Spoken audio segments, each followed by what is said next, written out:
Okay, we're live. Welcome everyone. We're streaming on multiple platforms here. In just a moment, we're going to be streaming on Instagram. So 1 second here. Okay, good. There we go. So welcome everyone. I've got you guys have seen I've gone live with many different people. We've got a special guest today who's part of a great group called the Brand Builders Group that I'm a part of, and we've had a few brand builders people on. But I want to welcome Becca Powers. Welcome. Hey, Dr. Goldman, thank you for having me. Yeah, I'm excited to talk because we had a good prep session, and I think it's going to be good for the listeners. Yep, exactly. And so just so you guys know who she is, she's the CEO behind Powers Peak Potential, and she's, which guides Fortune 500 teams and high growth organizations to really sustainable success. And one of the things that, just so you guys know, she's been featured in Forbes and Newsweek. So super excited to be able to have her on here. And one of the things that I found was, in our conversations, I run a natural hormone reset program for women that is very unique this day and age, that I work with mostly high-powered business owners, entrepreneurs. Sometimes someone just is a high-powered woman running a family. Yeah. And our healthcare system has just screwed up women's hormones. And so from my perspective, I really wanted to create a natural program for someone to lose weight and get their health back and energy back. But I work with so many women that are high achieving women, and we thought this would be cool to kind of talk about this topic. So one of the questions that were posed is, what's the signs that tell you that someone's crossed from being driven to overdrive? That's a question I have for you, and I like that question so much because part of what I have to do is, we don't just help someone physically. I've got to help someone mentally get back to most women don't understand they're actually in overdrive. So love to hear from your perspective about that. Yes. And that's why I had reached out to you, because I was like, there's so much to talk about, because, I deal with a lot of high performing women, typically in entrepreneurs, business owners, and also a lot of corporate senior level executives, stuff like that. And what I have found is, after years of building their career, they're still stuck in overdrive. And what I mean by that is, they're overextending themselves, they're overworking, they're overthinking, analyzing. And on the inside, they're kind of over it all, if I'm being honest, right? They're in their mid 40s, maybe mid 50s, maybe late 30s, but somewhere in that ballpark. And they're like, oh my God, I have spent the last 20 years grinding and I feel like crap. I'm always exhausted. This will naturally pivot back to you, so you could talk more about what staying in overdrive does to a woman when they've done that for 20 years. But what I see, and why I was so excited to talk to you, to give my audience a different perspective of that, is like, it fries the nervous system, where, the high performing women are dumping cortisol over and over and over again. And it's, I don't know it as intensely as you do, but from my perspective of just knowing the nervous system, like, we, kind of get stuck in this zone of not thriving in our health and our happiness and our fulfillment. And we just keep executing on the things that we know how to do. And we're missing the mark on so many things. So I would love to hear your perspective of, like, what do you see too when you encounter a woman who's been in overdrive for 15, 20 years? Yeah. So what we see is excess weight comes on. They have belly fat, and they are tired. They're sluggish. Their sleep is terrible. And their doctor has told them that this is because of your age, and it's what happens when you get old, and it's because you're a woman. Those are the signs I've seen. I see more arthritic conditions. I see more gut bacteria imbalances. Yes. And then I say this about doctors because our medical system has basically hypnotized women into thinking that this is what life is supposed to be like. And so one of my favorite things is to destroy that fucking idea. Yes. Our body was never designed to be like that. So from your perspective, what are the signs that, driven to overdrive? Like, what are the specific things you see, right? Well, I will see things like, So I'll see a woman, like even as myself, I can use an example, and then that way maybe the audience can relate to this. But I ended up, only told you a little bit, but I ended up being one of these executive women in Overdrive, and I worked myself into autoimmune conditions. So it can look like overworking at work, coming home to your family, all your needs. Basically, as a woman, we put all of our needs at the bottom. And so we're sacrificing our health, we're sacrificing our happiness, but on the outside, it looks like the white picket fence, it looks like the husband, it looks like the car, it looks like the money. Finances are normally really great, but by the way, but everything else is falling apart. And so when I say this position, I would say not only is it about overdrive, but what I see at this stage where you're starting to see symptoms too, is the overdrive starts to relate to underfulfillment. Right. And then there's this piece of like, I haven't even had a 2-week vacation ever in my entire life. Or, how you were mentioning about like, I've gained so much weight. I don't even have time to go. Like when I get to women and I'm coaching them about their next phase in their life, they're like, I haven't even been to the gym in 5 years. I don't even have time to go to the gym. And to your point, we're dealing with a lot of mental mental stuff and mental roadblocks. And so I'm normally needing to just start the conversation. Like you need to give yourself permission to be important as your business, as important as your family, because, coming in and even seeing someone like you, if they can't prioritize themselves, they're never going to make the changes that they need to make. And they're going to stay in that high overdrive, high output, low nourishment, like low energy back in. Mm-hmm. Yeah. So those are good. I just to add on to that, because you kind of asked about this, what you call prioritizing, which I love, that is what I call loving self. So yeah, what I teach women to do is to love themselves again, but we do that in a very secretive way. Because I teach women this is one of many things, but chrononutrition. That's the science of eating with your circadian rhythm. Most women don't realize that you can't have balanced hormones unless you eat on time. No doctor ever tells people that. And in a world where you're now taught to fast, fasting will screw up your hormones. Fasting will screw up your hormones all day long. It's never worked to starve yourself. You can't starve yourself to healthy. So when I say loving yourself, choosing to stop work and go to eat food is an act of self-devotion and self-love. Yes. So, I love how you're saying you're prioritizing yourself, but like, I like to go, hey, you can tell yourself, I love myself, I prioritize, or we're just going to go do the things that lead to that. So I kind of work into the other end of like getting someone to start doing those things. And then they realize 2 weeks in, oh my God, I'm putting myself first by doing this. They realize it later. Yes.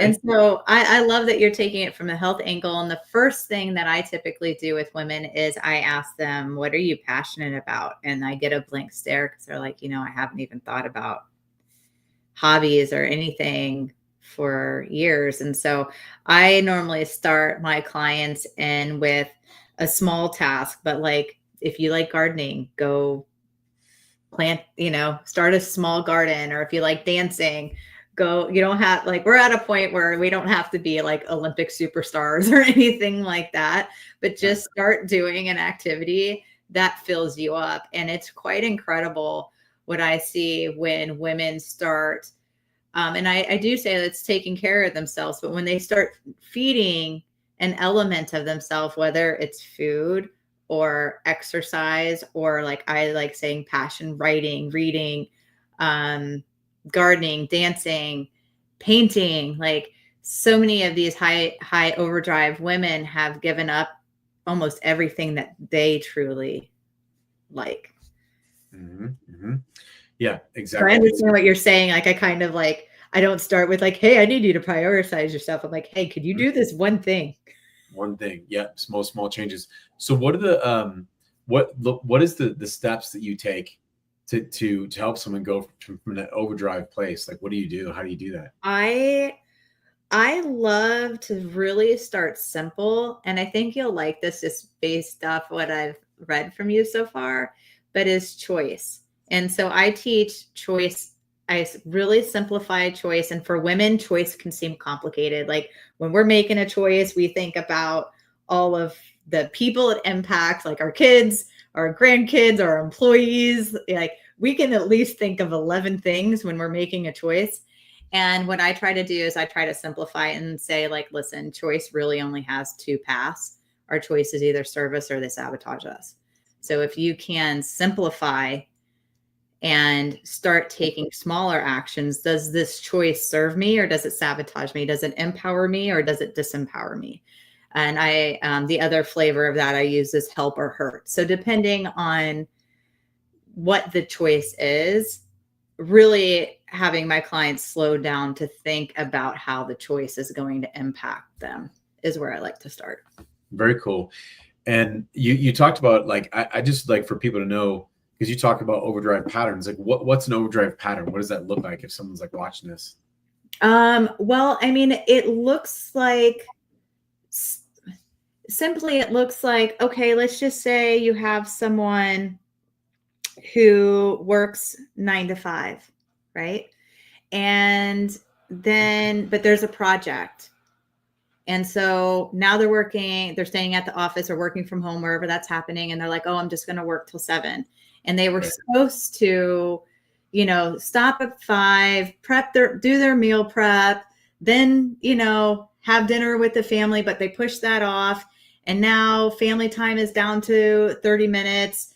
And then they're like, okay, well, what I was supposed to do today for myself, I'll do tomorrow. But then tomorrow happens and there's another priority that popped up. And that's what I mean by overdrive. There's this always constant doing, and it's almost like a sun up to sundown motion, but it's not necessarily focused on them. It's focused on others and focused on like what I see. And I don't know if you see this as a pattern in your clients, but there's almost and that's why it's like an obsession and an addiction kind of. It's feeding like that loop of getting things done. Like there's an addiction to getting things done, like getting that off the checklist.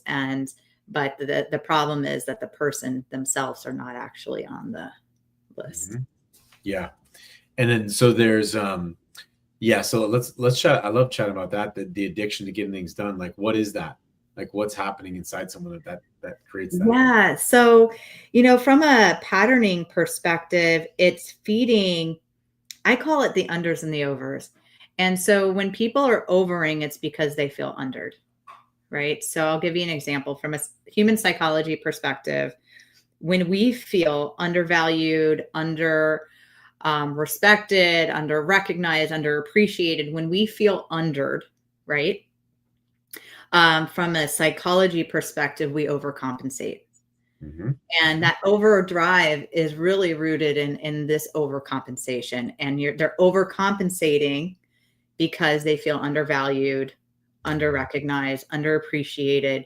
So this doingness it fills that void, but not in a healthy way, right? Mm-hmm. And then if I take it one depth further from a psychology perspective, really they feel unseen, unheard, unloved. Like, so someone who's overing on the outside, I just call it's easy to just say overdrive, but the actual, what it looks like isn't over. It's overworking, overanalyzing, overthinking, could be overstimulating, and it could be over shopping. Like I just put the word over in front of it. But if there's a pattern of an over, then it's going to come back to an under, and underneath that under is what I call an un, and that's an unseen, unheard. There's a human need not met. They're either feeling unseen, unheard, and unloved, unwanted, unimportant. And that's why, after overing for 20 years, you think of that. How do people start to feel worthy? They show it by productivity. They do it by overindulging food, like you said, this gut thing, right? Mm-hmm. So I'll see a lot of women who are heavier too, and I find out that they are overindulging in food to kind of just calm that piece and to feel validated. It's like a self-soothing. Yeah. So let's explain from the not just neuroscience but neurochemistry what's really happening too, because there's the thing that I tuned in with from a hormonal standpoint, it had not been tapped into and still hasn't been tapped into, which is why what I've got is unique. When men and women, but women I work with because they tend to take care of themselves much longer before men. And so what happens is when someone's stuck in overdrive, so I'm going to use the word sympathetic and parasympathetic. Yeah, there you go. Yeah. Right? There's two states of our nervous system. So for someone listening, if you are in sympathetic, while you're building your life and you're building your business, your body's destroying.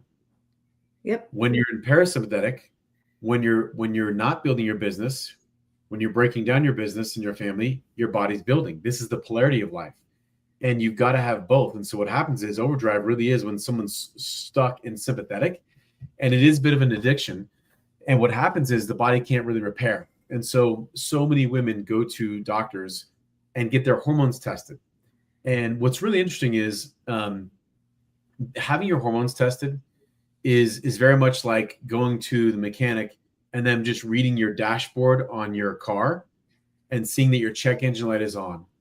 All you're looking at is the dashboard. You're not looking at the actual cause. Yes. So your hormones are not the cause of your problems. And so the problem is that if you give hormones to try to change the hormones, you actually never fixed anything underneath. And so that's just like saying you go to the mechanic and they got a check engine light that comes on and they goes, ooh, you got a bad case of check enginitis, all right? Or you have a high testosterone, you have high cortisol. That's not the cause. These are warning signs. And he has you put a piece of duct tape over the check engine light so you can't see it. That's what hormone replacement therapy does. I want to make sure people hear this. And so there's no amount of taking hormones that ever fix that. But what happens then is because of the sympathetic state, cortisol is released because of survival. Yeah, this is what I wanted you to go into in relation to my topic too. Exactly. We get there. I'm like, I love this stuff. Yeah, exactly. So your brain, it's important people understand this, that your brain and body are actually loving you by increasing your cortisol and storing fat.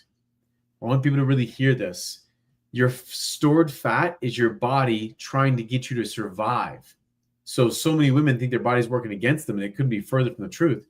So when you're stuck in the sympathetic state, it triggers what's called the anti-starvation mechanism. It's a more than 25,000-year-old mechanism in your brain that says, hey, when I'm really busy and stressed and eating very little food, it basically triggers that you're like, if you look at 25,000, 100,000 years ago, we didn't get regular food. So what it tells you is you're in some kind of survival mode. You're in famine.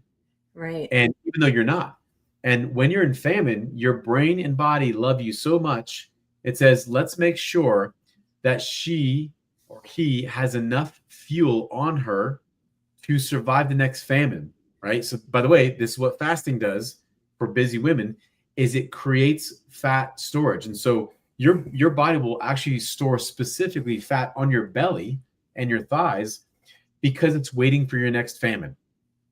That's really important for people to understand. So the high cortisol, the fat storage is your brain and body trying to protect you.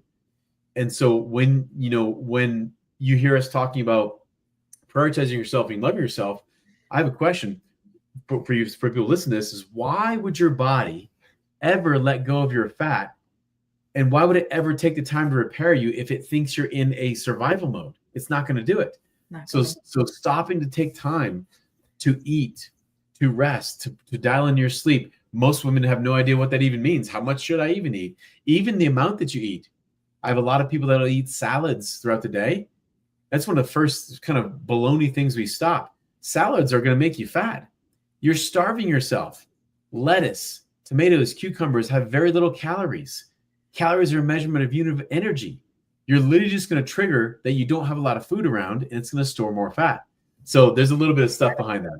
No, but I love, because I didn't go into the science as hard, but now since you did, what I do want to share with the audience too, especially if you're relating to this and why overdrive's a problem, because as Dr. Cody was saying, I was trying to keep the conversation more simple, but I'm glad It's never simple with me. Yeah, I was just like, I'm glad you didn't, because sometimes I get into the bigger terms and whatever. We end up going, I could lose the audience sometimes, but being in overdrive, even though you may be successful on the outside, you may have an executive seat, you may have a thriving business, etc. But if you are in a state of overdrive, as Dr. Cody was saying, that's a sign that you're actually in survival.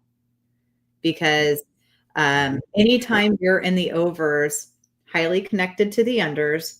And so we were at the bottom, like if we're using from a psychology perspective, Maslow's hierarchy of needs, there's a part of your psyche that is stuck in safety and security.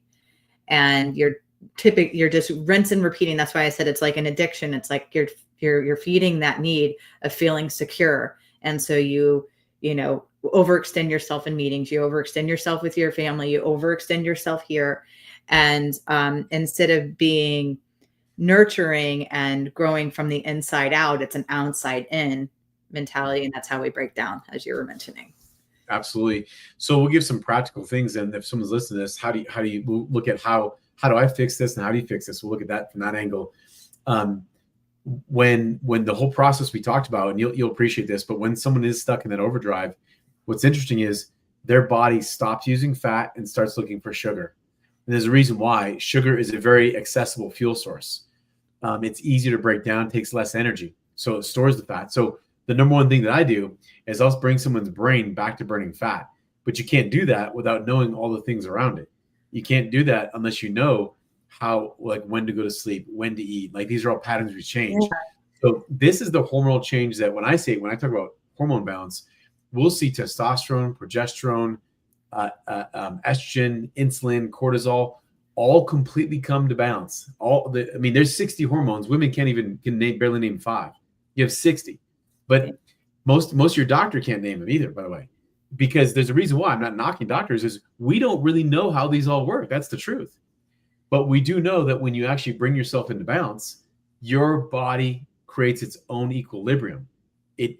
All these changes start happening where you have balanced cortisol, right? So switching someone's brain away from sugar back to fat, that's the main function I'll see. Bring someone back into clear thought, having emotional balance, sleeping good. Yeah.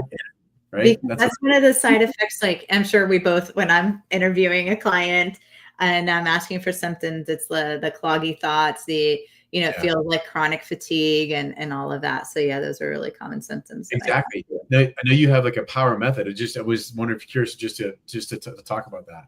Yeah. So the power method is a framework I put together, and it stands for protect your potential, own your opportunities, waken your worthiness, elevate your energy, which is also what we're talking about, and then rock your radiance. And, when I am talking about the unders and the overs, that's really in this beginning of the power method, which is protect your potential.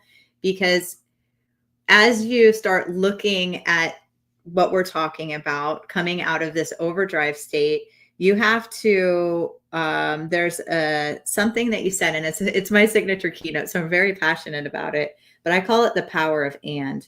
You have to be where you are and also just give yourself that permission to take new steps because of the nervous system, how you have the sympathetic nervous system and the parasympathetic nervous system. You can start nurturing both sides of that. And when I tell women, and that's why I say, like, I don't expect anybody to quit their job or do anything dramatic, but I do say, hey, like, let's start getting some pleasure back into your emotional state. And you'd be surprised, like what I have found, and like why I was so excited to talk to you too, because once women start getting their emotional energy back, which is further down in my framework, elevate your energy, then they want to start working on their hormones. They want to start working on their food because now they have, I call it like that spiritual energy. They're reconnected with like passion, purpose. And so when we talk about the power method, I really like to reconnect people back to themselves, like the truth of who they are, what lights them up on the inside, And I use the framework to move them through being in a survival state to getting up back into self-actualization. Yep. I think the simple terms I use is go from survival to thrival. Yeah. And that's what really is about. So this is awesome. I know we have just a minute or two left. Love this conversation. If someone wants to get connected with you, like how would they do that? You can find me at beccapowers.com. And if you want to, I have a leadership quiz that kind of will share with you what your bright spots are, what your blind spots are, and a lot of what we're talking about. And you can find that at beccapowers.com/take quiz if you're a quiz type, but that'll give you your leadership persona. Oh, that's really cool. Yeah, I think you told me about that. I love that, the quiz idea. So that's for high achieving women, you get your leadership persona, but I think really for, when I go through rewire someone's hormones and they have their energy back and their body's lean, they're feeling great. We still have to really address those patterns of like, hey, am I going to go back and do the same things I'm doing with my kids and family and all the extra things? So that's big. Yeah. And I find so much of it, as far as the rewiring goes, when I'm working with someone, so much of it comes back to their childhood. And it's so silly how that it seems like something we are so far removed from when we're in our 40s and 50s, but that need to, feel that we're loved and seen, especially if we had a parent or a teacher or somebody who didn't, but that self-nurturing and that self-love piece that you were talking about, Dr. Goldman, I find can really just change someone's trajectory. So it's not silly, ladies. It's not. Yeah. Really great points. Really great points. Yeah. I think that is a big deal. I think, that's why I kind of said some point about loving self, because I've never found loving self comes from saying I love you to myself. It never came. No, it never came. It came from taking action and doing the loving things. yes. Right. That's what's really interesting. So I used to set alerts on my phone to say, I love you. And I did it for a year straight. I didn't fucking love myself. I'm still off doing things that weren't loving myself. Right. So anyway. It's really interesting that you say that. I know before you had asked for an example of what could something look like. And as we wind down this conversation, if you're thinking what's an action I can take that is more in my genre of the psychology side, is just do a little something that you love. For me, it was writing. And I had stopped writing because I was in pursuit of my career and I had all the things, the title, the money, the white picket fence, house with the fence and all that stuff. But I had stopped writing, and that was one of my passions. And I just started doing it 20 minutes a day. And within about 30 days, then I had the energy to go address some of my autoimmune stuff that was going on. Then I had the energy to eat better. Then I had the energy to go to the gym. And then, before you know it, I now have all this time and space that's pouring back into me that I never had before. And so I really applaud the work that you do because it's so super important. That's really good. I love that. That's a great suggestion. Love that suggestion. I think that most of us can resonate with not having done some of the stuff that we're passionate about, and we've almost lost those things. So good. Well, it's right at time. This is so fun. Thanks for being on. I think we're gonna be on each other's platforms a little bit here, and you guys are gonna see me on over on Becca's platform. So all right. Thanks for being on. Really. Thanks for having me. Talk soon. Bye. Bye.